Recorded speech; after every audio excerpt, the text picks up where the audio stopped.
Okay, it is time for I read the Clermont Sun so you don't have to. And this is going to be an action packed episode. But before I get into it, I want to point out this sign behind me here. So, my wife and I had our 35th anniversary, and this was a gift I received, which is a sign, the Watchdog Wire sign. Yeah, it looks cool. It looks better in person probably than it does on the video. It's super cool. It has all kind of modes where it blinks and flashes that would cause you to have an epileptic seizure. But it is the thing that makes it really special is it's from Tony at LC Signs. And if you are somebody who pays attention to viral things on the internet, Tony from LC Signs, a Chinese company that makes these kind of signs, is a legend, a legend. So what I've actually done, what he does is he sells signs, but he makes funny videos making fun of woke and gay culture, basically. And here is some examples of Tony pitching signs, and this sign came from Tony's sign company. I am my boyfriend's first black girlfriend. If you're black, then I'm the real Donald Trump himself. China, China, I know China very well. I know everybody in China. I'm proud to be black. And I'm proud to be Donald Trump. You know, I've been to China, tremendous place really, and let me tell you folks, there's a way to spot a bad LED sign. It's so simple. Even Sleepy Joe could do it. We're not the same person. We're here to set the record straight. We're queer. What is it about us that people find so similar? The cocks. Anyways, how to know if a sign company is capable is to check the machinery. And I'm feeling good. Yeah, still looking like a man. Anyways, how to know if a sign company is capable is to check their machinery. What's up, California? My name is Alex. What's up, Maiden? I'm Oliver. I'm Brian. And I'm Dylan. And together we are Gay as fuck. You guys are gay as fuck. Anyways, we've been making signage for more than 14 years. gay without an iPhone. It's not a gay. Not a real gay without an iPhone. Anyways, watch me put it down like this. The design is very human. All right, so Tony's hysterical. So look up Tony from LC Signs. All their videos get introduced with something mocking woke and gay culture, other kind of, just stupid mind virus culture things. And so he's hysterical. So my wife got me the sign from Tony from LC Signs for our 35th anniversary. So now, without wasting any more time, let's jump into the Clermont Sun. There's actually a real news story in the Clermont Sun. Ottawa State releases report on criminal investigation and special audit of the Clermont Metropolitan Housing Authority. So this story dates back way in time, but it relates to this guy, Timothy Holland of Williamsburg, who was basically using the Metropolitan Housing Authority for his own bank for stuff like subscriptions, making a man cave, things that were so blatant that it just tells you there were a complete lack of internal control at the Metropolitan Housing Authority, that this guy was doing such ridiculous things, buying game tables, TVs with money from the Metropolitan Housing Authority. So it's a real story. So compliments to Megan for having a real story. It's funny. I don't know. We'll look when we get to page. Let me go to page 11 because it says continued on page 11. Is there any actual, that's not page 11. Okay, so let's go. Is there any actual, let me get out here. I just want to go forward to page 11 in the paper. Okay, so here's the audit article down at the bottom. Okay, I just want to see, is there any, no, it sure doesn't look like it. Any quotes from anybody? This is,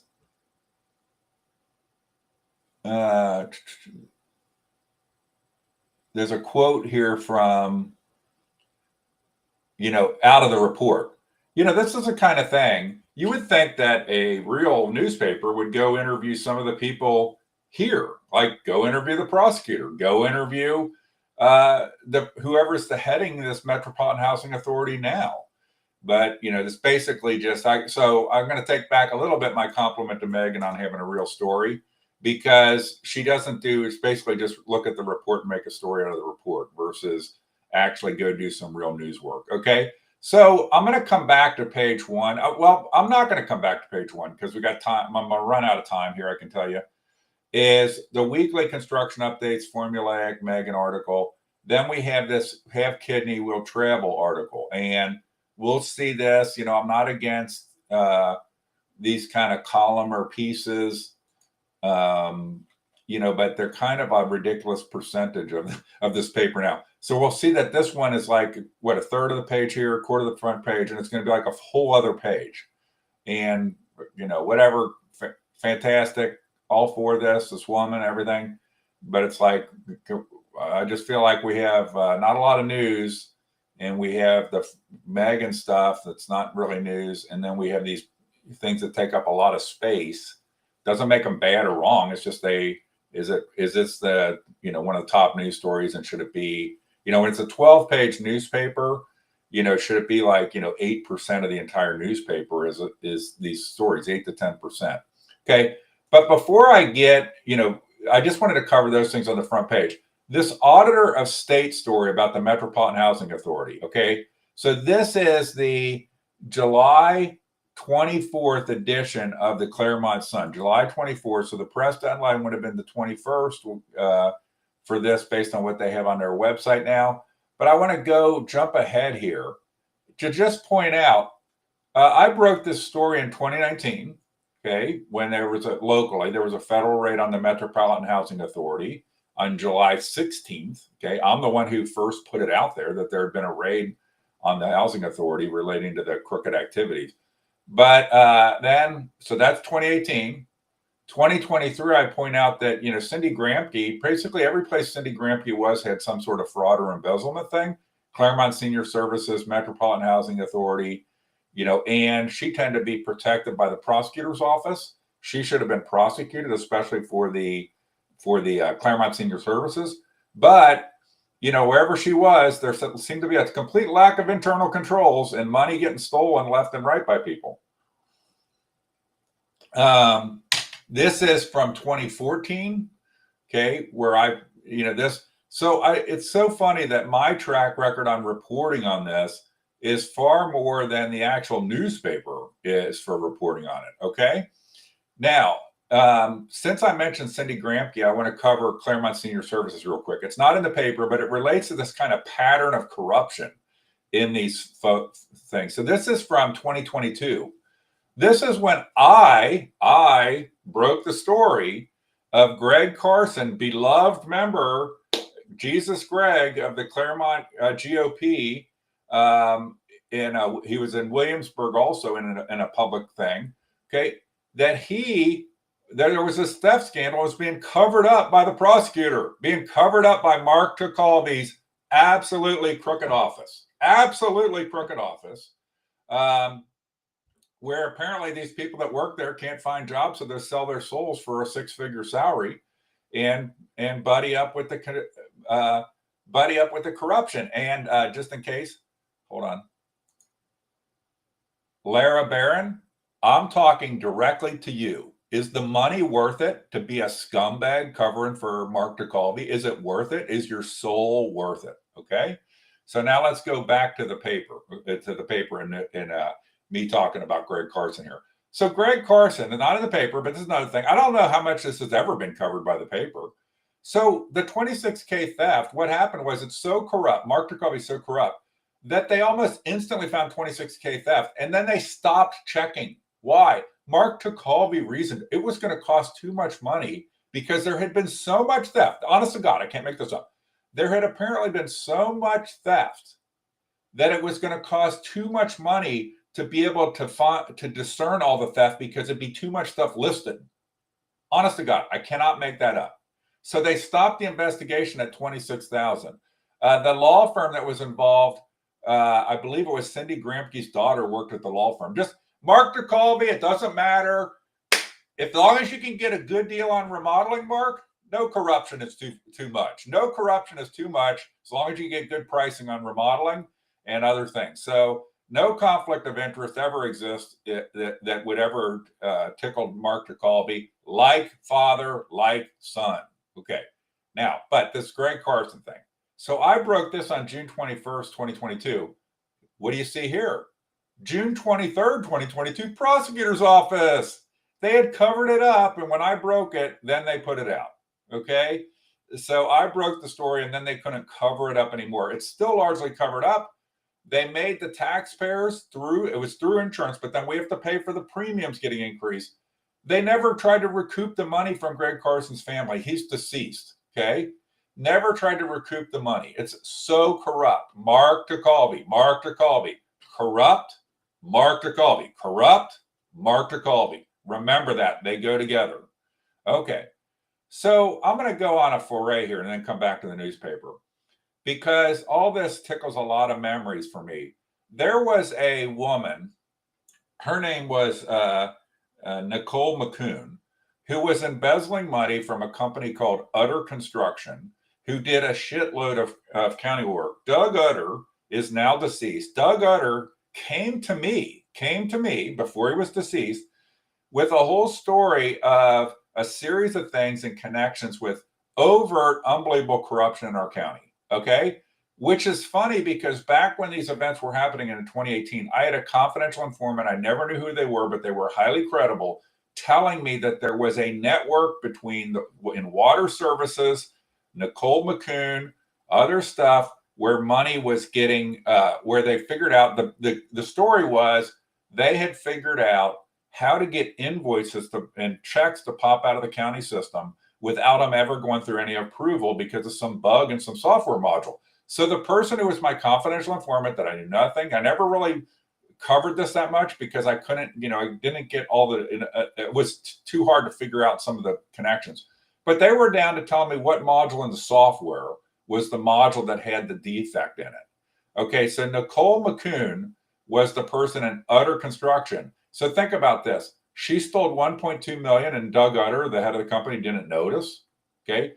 My supposition is that's because the 1.2 million was from fraudulent invoices that were being paid that weren't, Doug Utter wouldn't have noticed it because it was for work that wasn't done. But I think Doug Utter was crooked too, by the way. Okay. And what happens is when you're crooked and you're doing, working with the devil, the people around you start saying, oh, so it's okay for me to steal some money too. Okay. Now, all that being said, God rest his soul, Doug Utter, supposedly he committed suicide. I'm not going to say supposedly, he committed suicide. But he had met with me about all this. Okay. There was also at the same time, look at this story, May 16th, 2018. Look at this, April 27th, 2018.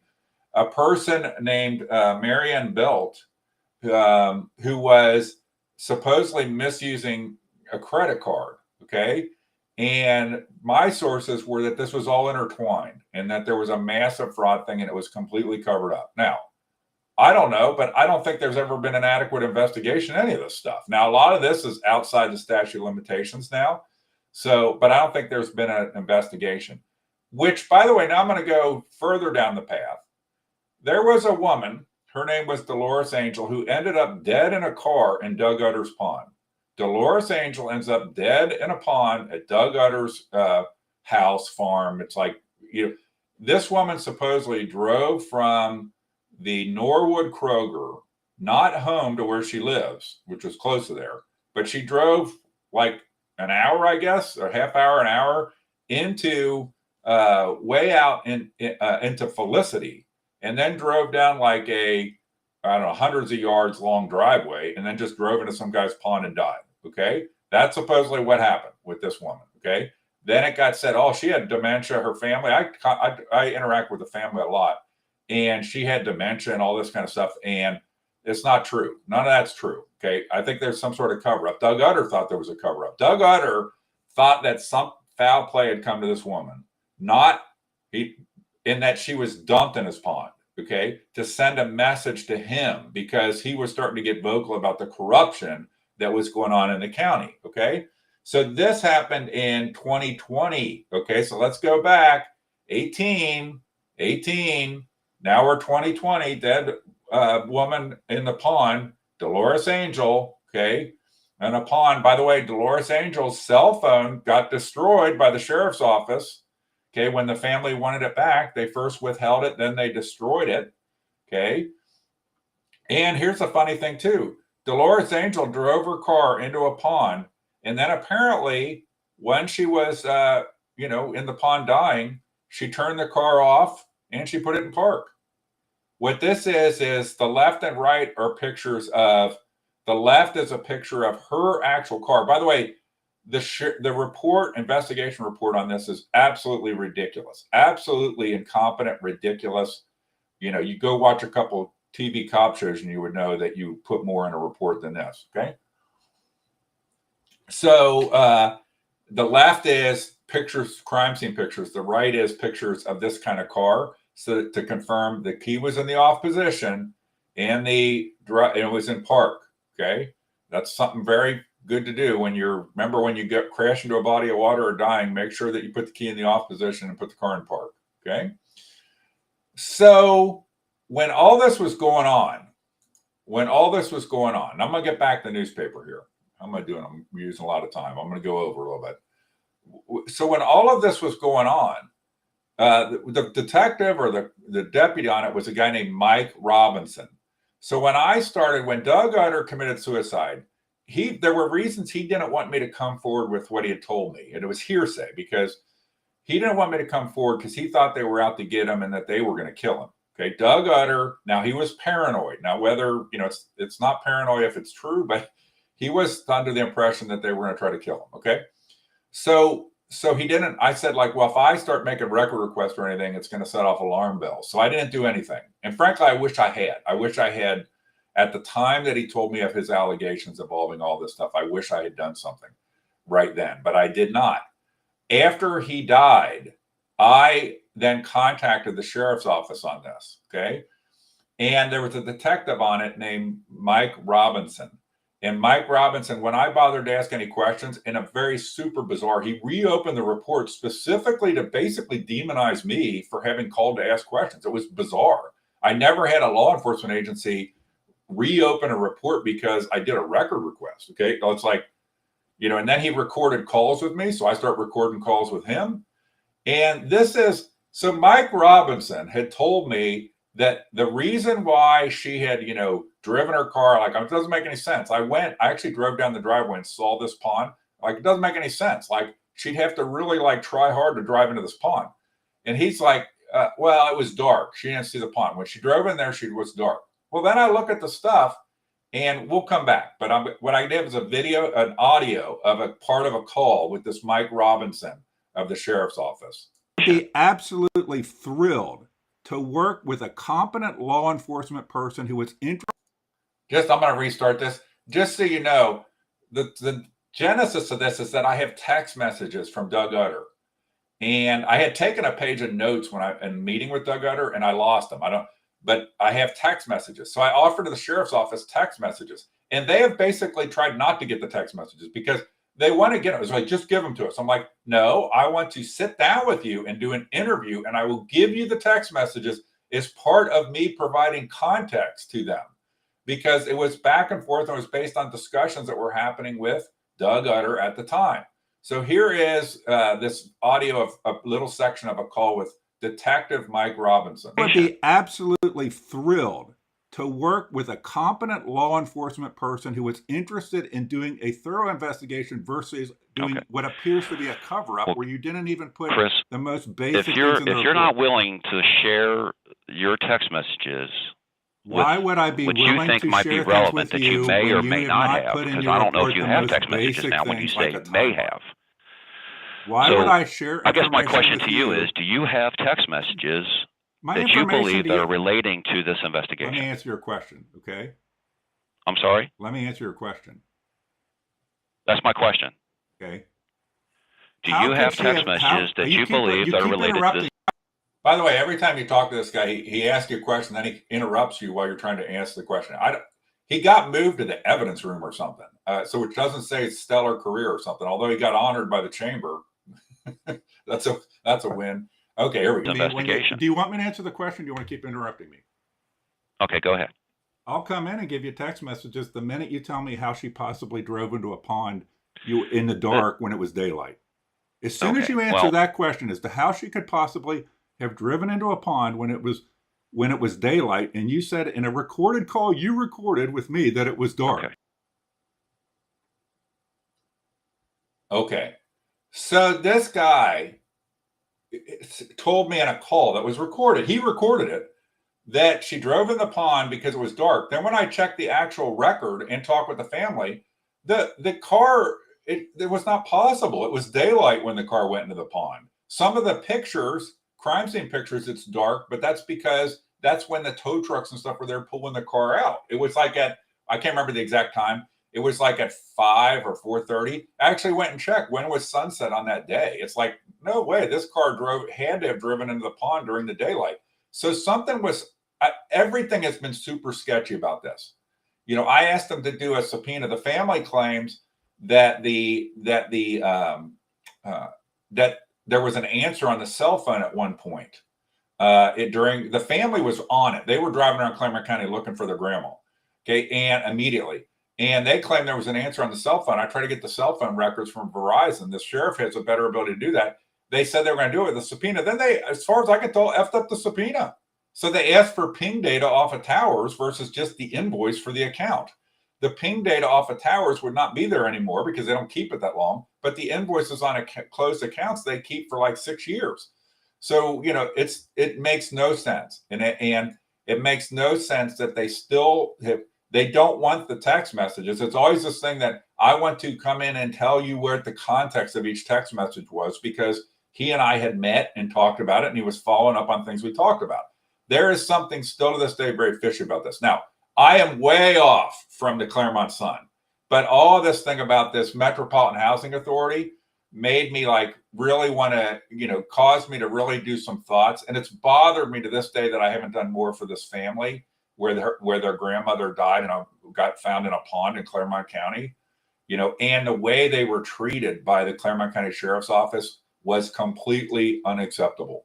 Okay, they were effectively intimidated, and then they wouldn't return the cell phone to the family, and then the family wanted it, and then surprisingly it got destroyed. But good news, Mike Robinson offered to buy him a new cell phone. You know, here's a tip, Sheriff's Office: don't fucking destroy evidence.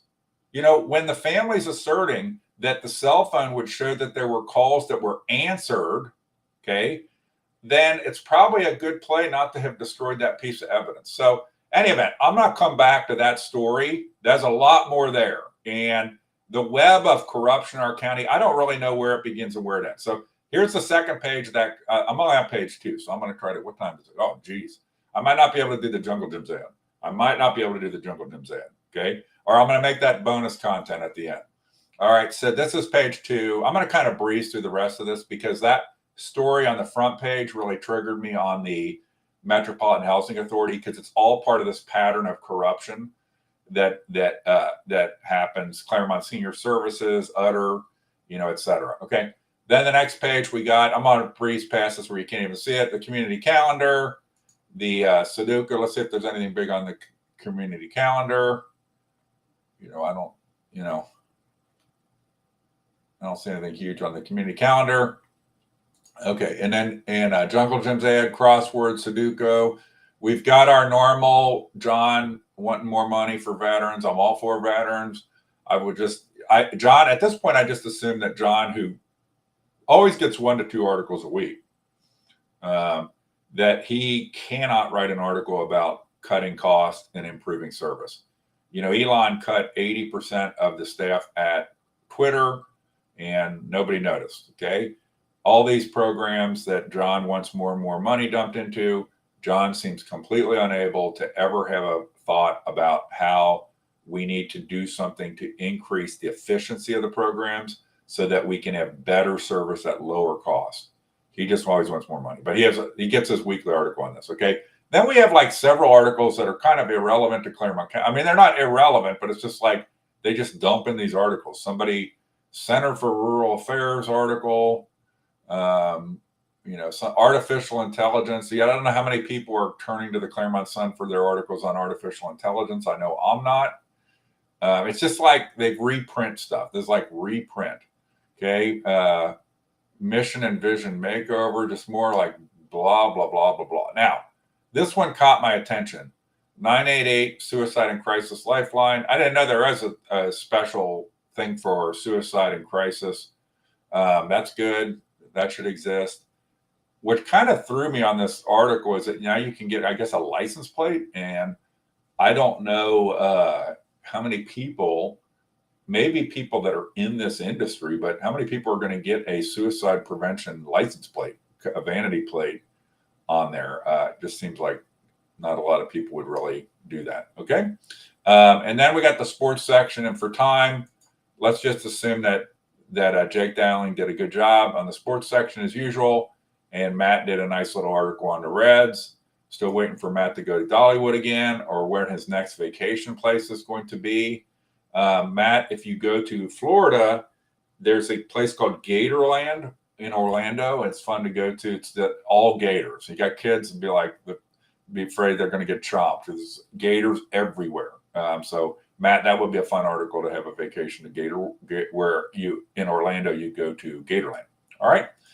And now we've got the payola section. Remember, this is where by law the government has to run all these ads in the paper of record, which Clermont Sun is a paper of record. Without these ads, the Clermont Sun could not survive. So this is the way that the government effectively bribes the news media to never have any articles on anything that is kind of meaningful or would challenge or criticize the government, because the government could just pull these ads, put them in the Enquirer for a couple of months, Clermont Sun's out of business, and off we go. All right. And then there is a article back here. The DAV always has an article. You know, it's fine. Good job, guys. I don't know that it's news, but hey, you take it when you have one of these organizations and the Sun is nothing but a reprint vehicle, you might as well keep submitting your articles, okay?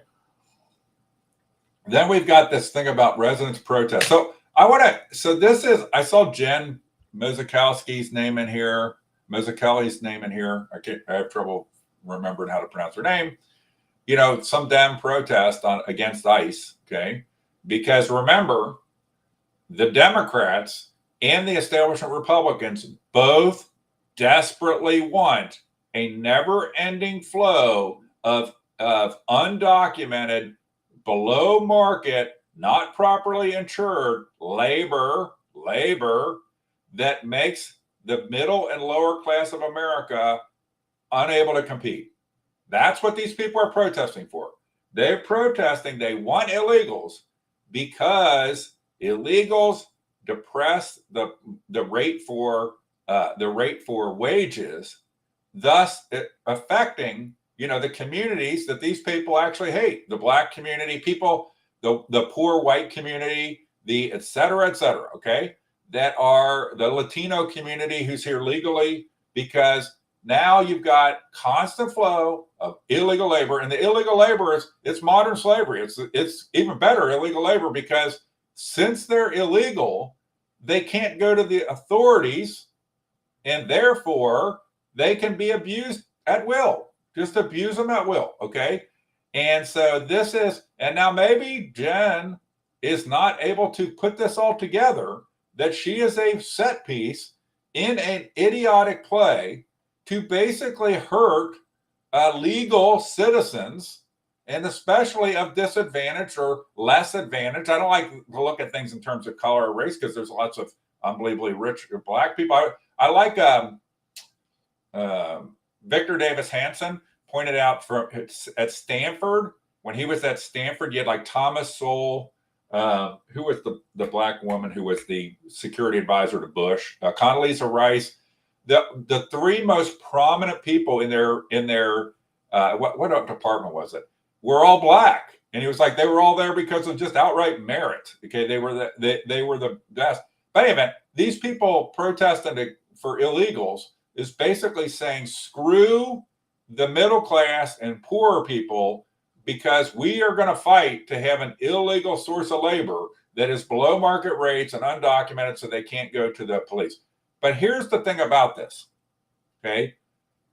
Bill Thomas, who's much more prominent than these people in the political system in Clermont County, he got indicted and a protection order because he's made a lot of mistakes. So don't take that away. He's made a lot of mistakes. but he is being targeted by Prosecutor Tecalvi to shut him up and send a message to other people to keep your effing mouth shut. Okay. That's not a story. That's not a story because that's not allowed to be a story in the Clermont Sun. It's funny. The powers that be that actually control this paper allow a story on we should let illegals go, but they don't allow a story on the prosecutor weaponizing his office to go after people who are dissenting. Now, take nothing away from Bill Thomas, has made lots of mistakes, posted things he shouldn't have posted. But if Bill Thomas was still doing the work of the being a henchman for the insiders, ain't nothing gonna happen to Bill Thomas. And by the way, ain't nothing happened to what Greg Simpson did to me multiple times. Okay, is far worse than anything Bill Thomas did. Bill Thomas got indicted when no law enforcement agency was requesting an indictment and no peace officer testified at a grand jury. Greg Simpson, who the sheriff's office wanted charged, okay, got protected. Okay, nothing happened to Greg. And I'm going to be honest, our sheriff's office, tallest midgets, they lack the balls. They lack the balls to ever stand up to. It's actually worse. I think I'll do another thing on it's worse than it ever has been, okay? In terms of the ballless culture. Kind of like that movie with Sandra Bullock and The Heat. Where's the balls? I need to get the Tic Tac thing. Where's the balls? The minute Bill Thomas got targeted and indicted, when he's made some mistakes, but he's definitely being targeted. The minute that happened, Stratton should have filed charges against Greg Simpson. He can do it. He acts like he can't. And he should basically say, I'm going to say the word right here, fuck you to the prosecutor's office. We're not going to be bent over to you. And the sheriff's office is completely bent over right now in terms of this stuff. And it's just sad. It's just sad because I actually think Chris Stratton is a great guy. I think he is a great guy, but I think he lacks the balls to ever make a wave because there's an unwritten agreement of stay in your lane. Okay. Don't do anything to fix the crooked political system or to hold anybody accountable. Okay. And don't interfere when we're trying to target somebody like Prosecutor Tecalvi's doing. Okay. So I'm way over. There's more on the audit here. Okay. So let's go. All the rest of this is submitted content. So that's the last page, 12 pages. And then I'm going to go real quick just because I'm here and I took the effort to put it in. And we'll do a super quick Jungle Gyms rundown. I know I'm over time. I apologize for going into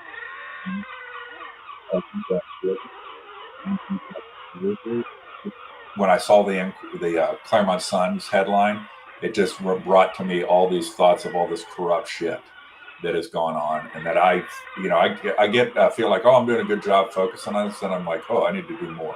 So let's see what we got in the Jungle Gyms. Pepsi or 7-Up 24 pack, $7.99. Good deal. Obviously, fantastic set of meats. Red Bull, 2 for $5. Brandon, drink yourself a little vodka, and then you got something going. And podcast. Don't forget to listen to Jungle Gyms podcast. Let's see. They love to have pictures of fish with the heads on it, which I'm not into. They always have that every week. And I don't know, some of their deli stuff.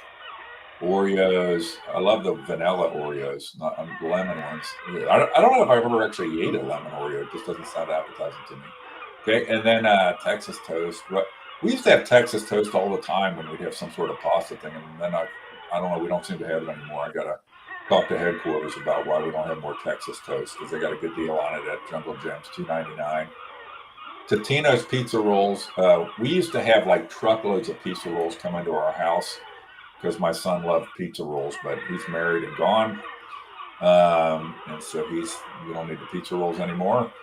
And then seniors, 5% every Wednesday. When I last checked their website, it said Golden Buckeye card. And then we're going to go down and see always some interesting toys and collectibles, pops, and then we're going to see what do they got beer and wine down here. Couple wines, no natty light here. Just so everybody knows, this is a final thing. When you go to Jungle Gyms to buy beer, like Miller Lite and stuff like that, they usually have some sort of rebate thing on it, which you're not going to find at jungle gyms and other places. So you can typically save like $4 or $5 if you do the rebate paperwork. Sometimes on the rebates, they let you have, like, I think it's like up to 6 per household. So you can like send in multiple, or if you buy like 2 or 3 cases, you can, but then sometimes they only do allow 1, but you can try to send them in, but you can cut your costs like $5 per by getting your beer at jungle gyms when they have those rebate things going on. All right, so that is the end. If you tuned in late, did I have that not up on the screen the whole time? Hold on. So I didn't have the jungle gyms up on the screen the whole time. I apologize for that. I was flipping through it and I looked over. It's like I don't even have it on the screen. But you heard what I said, okay? And the toys, the this, the that. You can go get the jungle gyms. Just go to jungle gym site and type on, and the ad will be right there. I apologize for not having it up on the screen. If you tuned in late, go back and watch the beginning, me talking about this corruption stuff, the Metropolitan Housing Authority article, and I talk about 3 other corruption things: Clermont Senior Services, Utter Construction, and Dolores Angel stuff. That's not really tied to the newspaper, but that the story that was in the paper on the Metropolitan Housing Authority corruption really jogged my memory of a lot of these things. Thank you for tuning in. I am sorry for going 10 minutes late. Have a great